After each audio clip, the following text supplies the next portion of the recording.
کلا انہا تذکرہ، یہ لفظ بہت اہم ہے. تذکرہ، ذکرہ، تذکیر، فذکر بالقرآن، کیا معنی ہے اس کے؟ یاد دہانی صحیح ترین ترجمہ ہے، یاد دہانی. ایک ہے کسی کو کچھ سکھانا، نئی بات سکھانا، ایک ہے یاد دہانی. اسے ایک چیز معلوم تھی، کوئی بھول گیا، یاد کرانا. جیسے آپ کے کسی دوست نے آپ کو بہت قیمتی قلم دیا تھا، آپ نے اسے بہت سنبھال کر اپنے ٹرنک میں رکھ دیا. اب سال ہا سال ہو گئے، نہ دوست سے ملاقات، نہ وہ یاد. اچانک آپ نے کسی روز ٹرنک کھولا اور وہ قلم آ گیا، تو آپ کو دوست یاد آ جائے گا کہ نہیں؟ اسی لیے قرآن آفاق و انفس کے لیے آیات کہتا ہے. ہم اپنی آیات دکھائیں گے تمہیں، نشانی جس کو دیکھ کر تم ہمیں پہچانو گے. اور تذکرہ کا مطلب کیا ہے؟ پوٹینشلی ایمان ہر انسان کے دل میں موجود ہے. یہ جو روح جو ہمارے قلب کی مسکن نکید ہے، اس میں اللہ کی معرفت بھی ہے، اللہ کی محبت بھی ہے. البتہ ذہول کے پردے پڑ گئے ہیں، بھول اور نسیان طاری ہو گیا ہے. ہم دنیا ہی کے اندر گم ہو کر رہ گئے ہیں. ہماری ساری دلچسپیاں دنیا سے ہیں، لہذا ہماری توجہ ہی نہیں ہے. ورنہ ہر انسان کے دل میں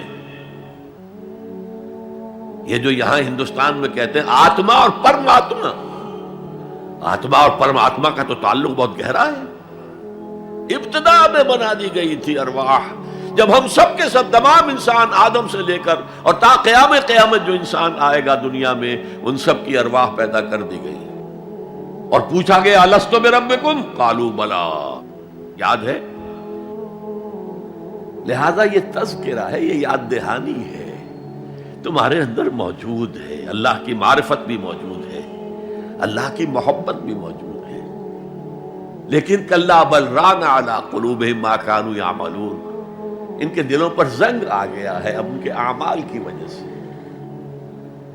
شیشہ جو ہے وہ زنگ آلود ہو گیا. حضور نے فرمایا ان هذه القلوب لتصدع كما يصدع الحديد اذا اصابه الماء، ان دلوں پر بھی زنگ آ جاتا ہے جیسے کہ لوہے کے اوپر پانی پڑتا رہے تو اس کو زنگ آ جاتا ہے.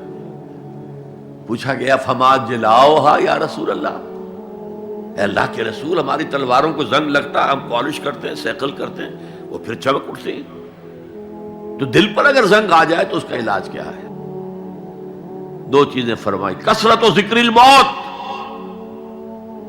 و تلاوت القرآن. دو کام کرو کثرت سے، موت کو یاد رکھو، یہاں رہنا نہیں ہے، جانا ہے. یہ ہمارا گھر نہیں ہے، یہ ہماری منزل نہیں ہے.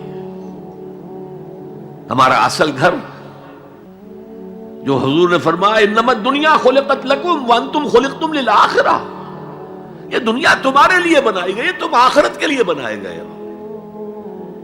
اسی لیے حضور نے فرمایا کن فی الدنیا کانک غریب وعابر السبیل، دنیا میں ایسے رہو جیسے راہ چلتے مسافر ہو یا اجنبی ہو. اپنے بارے میں فرمایا مالی والی دنیا، مجھے تمہاری دنیا سے کیا سروکار، انما مثلی کراکب استظل تحت شجرۃ ثم راح فترکها، میری مثال اس مسافر کی سی ہے جو ذرا سستانے کے لیے کسی درخت کے سائے میں بیٹھتا ہے تھوڑی دیر. وہ اس کا گھر تو نہیں ہے، اس کی منزل نہیں ہے، پھر وہ اس کو چھوڑتا ہے، اپنا راستہ لیتا ہے. یہ اگر ہمارا تصور قائم ہو جائے، کلا انہا تذکرہ. اب اس کے بعد جو الفاظ آئے فی صحف مکرمۃ مرفوعۃ مطہرۃ بایدی سفرۃ کرام بررہ، یہ جو قرآن ہے، جو تذکرہ ہے، یہ بڑے ہی انتہائی پاکیزہ صحیفوں میں ہے. فی صحف مکرمۃ، بڑے باعزت، مرفوعۃ مطہرۃ، مرفوع بلند اور انتہائی پاک.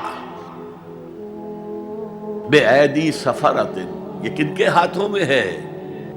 لکھنے والے وہ فرشتے. بے ایدی سفرۃ کرام بررہ، جو نہایت باعزت ہے، بہت وفادار ہے اللہ کے. یعنی اصل قرآن کہاں ہے؟ لوح محفوظ میں ہے. اصل قرآن کہاں ہے؟ ابھی اگلی جو پڑھیں گے ہم، کتاب مکنون، چھپی ہوئی کتاب کے اندر ہے. اصل قرآن کہاں ہے؟ وَإِنَّهَا لَفِي أُمِّ الْكِتَابِ لَدَيْنَا لَعَلِيٌّ عَظِيمٌ، یہ تو اس ام الکتاب میں جو ہمارے پاس ہے، بہت بلند ہے اور بہت عظمت والا ہے.